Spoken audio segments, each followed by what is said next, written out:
Hello parents, this is Dayna. How do we motivate kids on the spectrum to learn? Kids on the spectrum typically can usually retain their skill once they acquire it. This is important for school environment and how they survive in school. We should try to use their obsession to motivate them to learn, as quote from Dr. Temple Grant did. For example, my own child loves maps. He works hard when he's on task so that he can earn his downtime. Looking and drawing maps are his downtime. This is similar to the reinforcement system. So parents have to try and find their strong reinforcement of the child. We love using timer as a gauge for his learning and his break as well. Now, as my child is a visual learner, he likes to look at the timer a lot to know where he is. Sometimes he gets too obsessed with it and keeps staring at it non-stop. We would talk to him first before we actually turn the timer down or phase it away from him. Now, it is important to respect and speak to the child first before we actually action, as turning the timer away might upset the child due to the change on the obsession rigidity.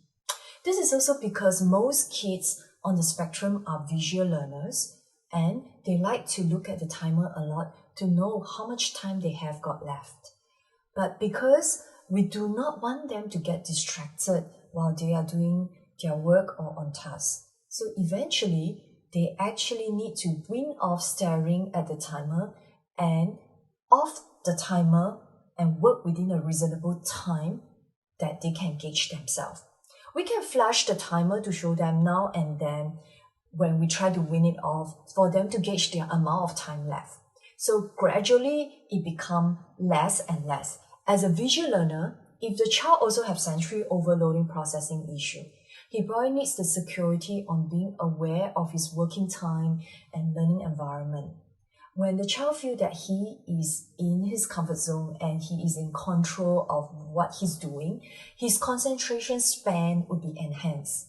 With an understanding on what motivates them, we can gradually increase their working time and concentration span. Now, for example, we need the child to comply to a 10 minutes math work. So we need the 10-minute focus from him. After we got the 10 minutes focus, we can reward a 5 minutes of their obsession. Like I mentioned for my son is downtime on maps. Other child could be tapping a book, playing iPad, etc. And we slowly extend every time and the rate of increment for the reinforcer at a much lower rate. To motivate a child to learn, it has to be planted in them since young about the result they achieve when they work hard. So early intervention is extremely important. My own child becomes very motivated after he grasps the concept of action and consequence. A positive mindset leads to a positive future. This is Dayna from daynalin.com. Remember to subscribe to my YouTube channel and press the subscribe bell to get the latest video.